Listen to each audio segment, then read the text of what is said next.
The wind hit my face like a wall of frozen sharp knives.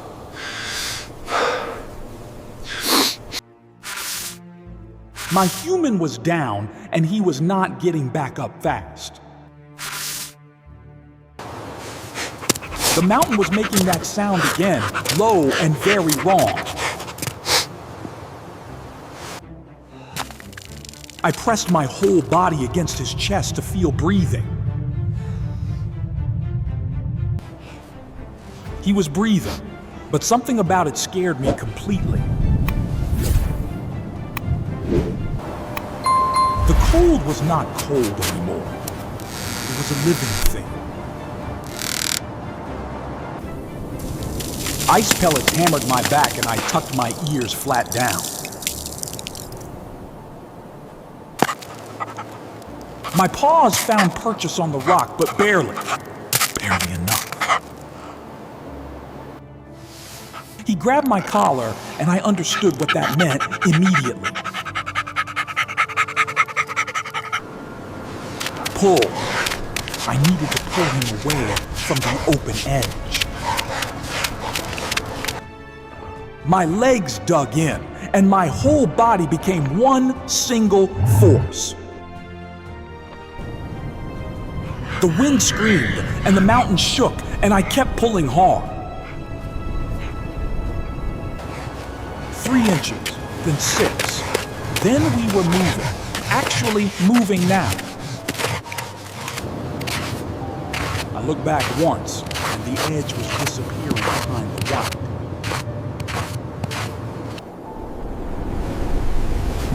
Then through the storm, I saw something large moving toward us fast. It was not an animal. It was a wall of sliding snow. My nose found the rock fissure before my eyes even registered it.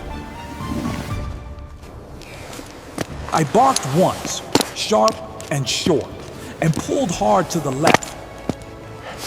He understood. He always understood when it was absolutely not negotiable. We moved as one thing, him crawling and me pulling through ice. The fissure swallowed us just as the white wall erased everything outside. The roar lasted 7 seconds, and then the mountain went very quiet.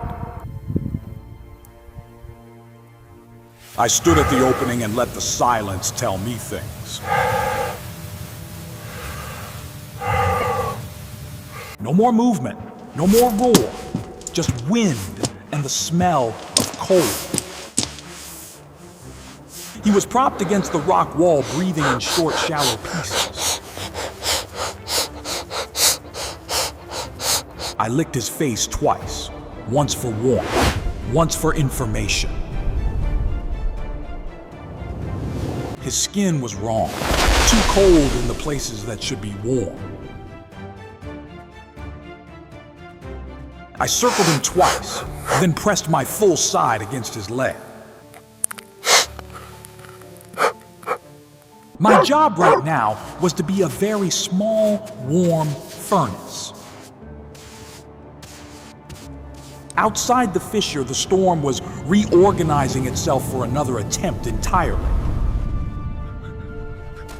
I could hear it pulling back the way a wave pulls back first. That meant it was coming again and bigger, and I knew this. There were rocks at the back of the fissure, dry and deep. I grabbed his sleeve and tugged, and he looked at me and nodded. We moved deeper in, him sliding on his hands and one good knee. The ceiling dropped low, and I had to duck my ears down flat.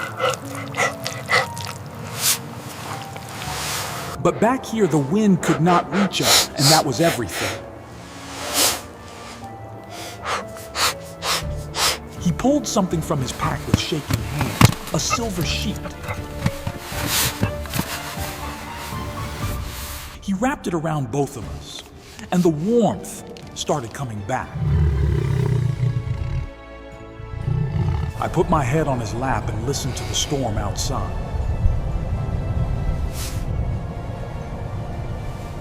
My ears tracked every frequency: wind shift, rock settle, ice crack above. For now, nothing was moving that should not already be moving out there. He was talking to me in that low voice he uses for serious. I did not understand the words, but I understood every single thing else. His hand found my ear and stayed there for a long, warm moment.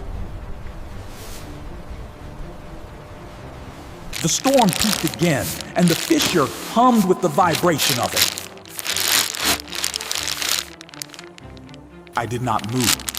Moving was not the job right now. Staying was.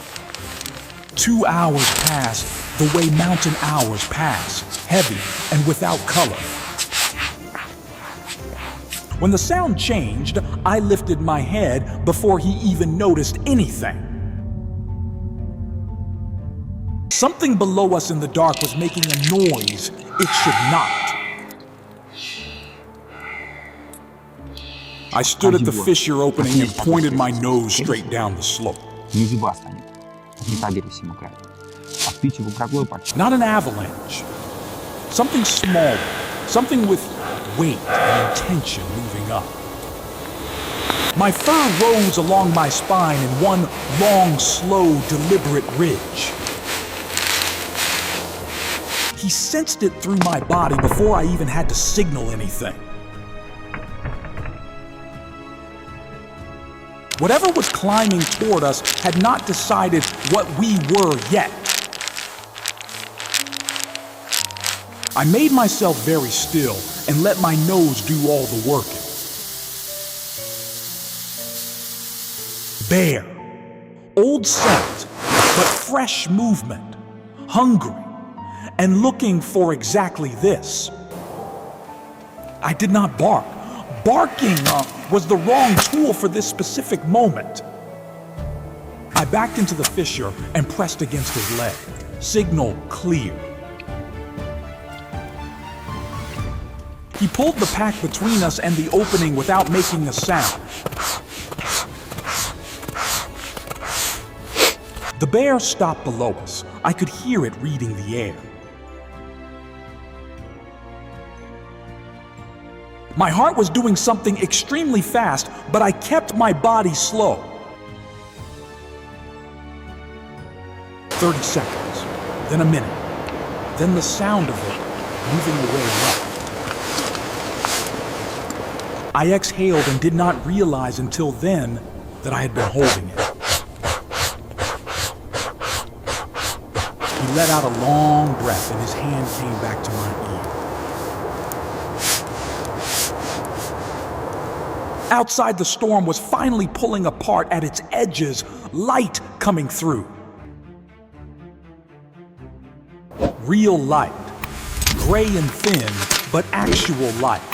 And that meant actual morning. I moved to the opening and read the mountain the way I always do.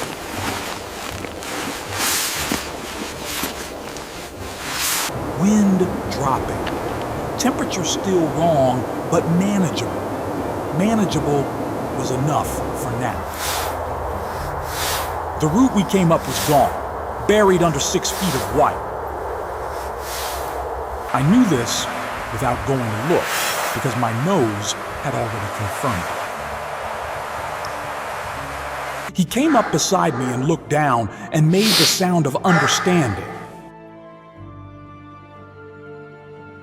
His leg was worse than last night. I could tell by how he stood. The way weight shifted away from it told me everything I needed to know. We could not go back up. We could not go back the way we came.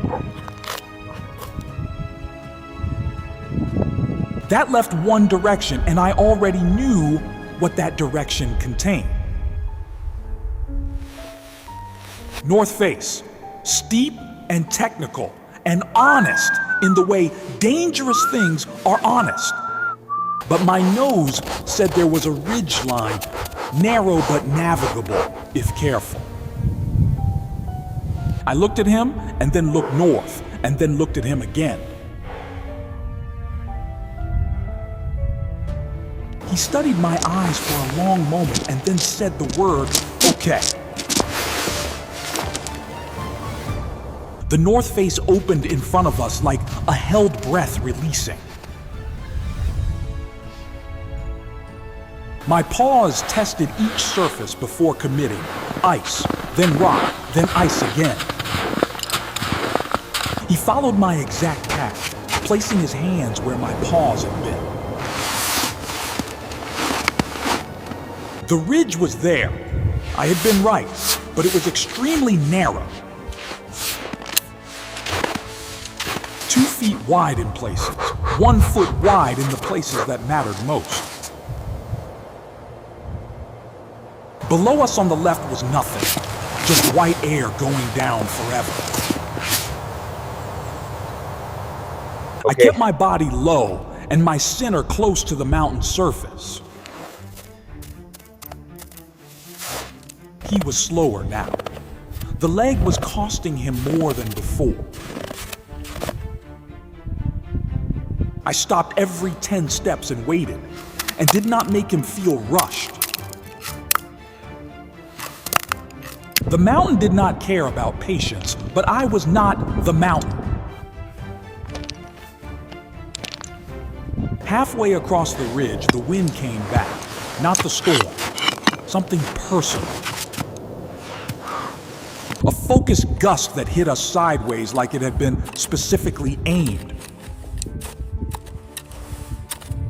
I dropped flat instantly, and my claws found a crack in the rock face. He went to one knee, and his free hand slapped the ridge surface hard. For 3 seconds, neither of us moved, and the wind tried to change that. Then it passed, and the air went still, and we were both still there. I looked back at him, and he looked at me, and we kept going. At the far end of the ridge, the rock opened into a wider shelf. I reached it first and turned and watched him make the last 4 steps.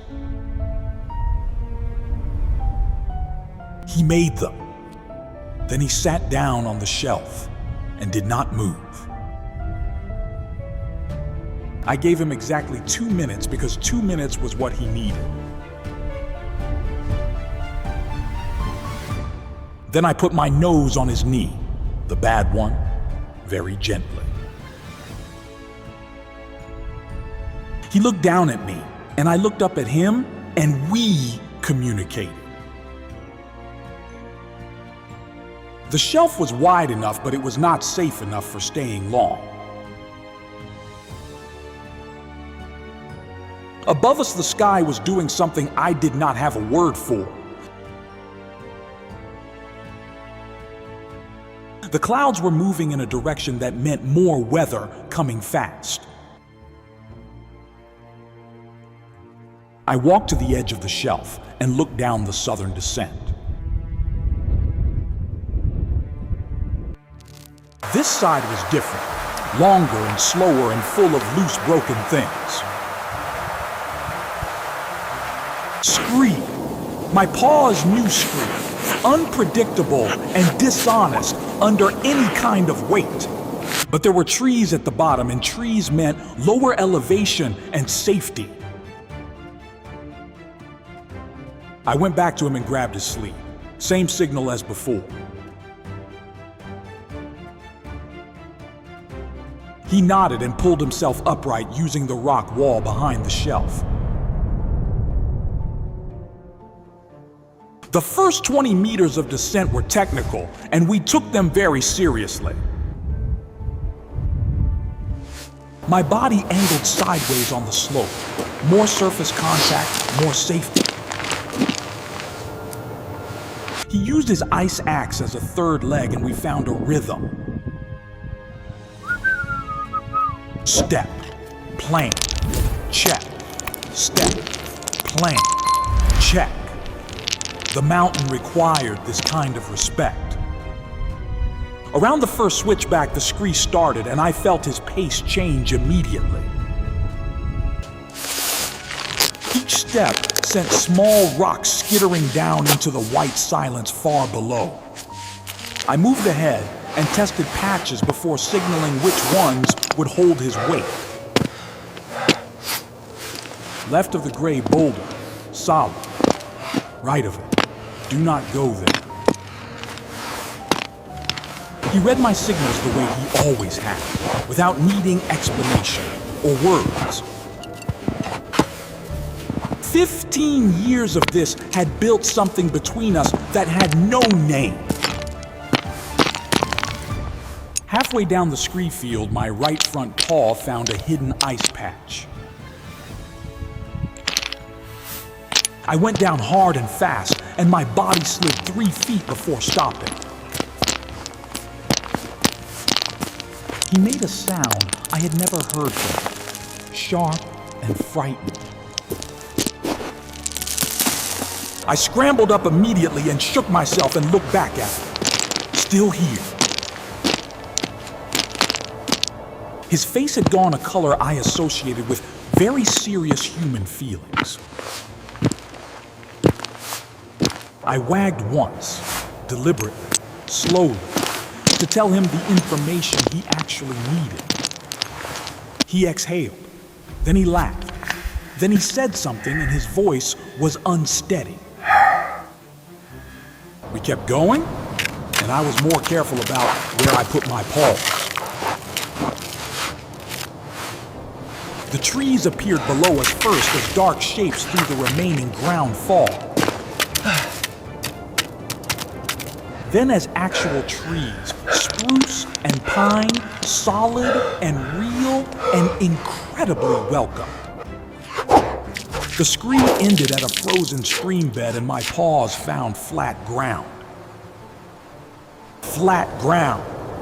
I stood on it and let myself feel how good it was. He reached the stream bed and stopped and looked up at where we had been.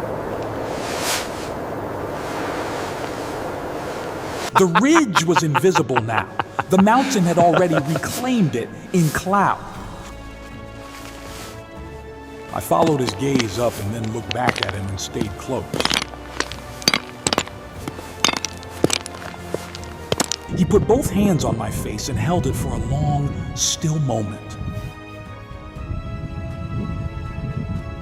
I let him. This was important to him, and important things deserved full stillness. Then something reached my nose from downstream, something that changed everything immediately. Smoke. Wood. Smoke. The specific kind that meant humans and fire. I turned downstream, and my whole body went into the signal it always goes into. Ears forward, tail straight. Weight forward on my front paws, I found something. He read it instantly, and his eyes followed the line I was pointing with my body. I started moving downstream and kept my pace at exactly what his leg could manage. Not faster. His speed was the only speed that mattered on this specific path. The stream bed curved left through the spruce and the smoke got stronger and closer. Then voices. Human voices carrying through the cold air between the trees toward us. I did not bark yet. I kept moving and let the distance close first. Then I barked once, loud. the kind that carries and does not ask permission. The voices stopped, then one of them called out, and the word was his name. He made a sound I had never heard before. Relief has its own frequency. I barked again, and this time, the voices started moving fast in our direction. Two humans in orange jackets came through the spruce line at a controlled run. I held my position between them and my human until I understood their intention. They were good. Their body language said Helper and I stepped aside and let them. They reached him, and hands went everywhere, checking the things that humans check. I sat 3 feet back and watched and let them do their specific work. One of them looked at me and said something and pointed at me and nodded. I did not know the exact words, but I understood the tone completely. Good dog. They had a stretcher folded on a pack, and they were assembling it with speed.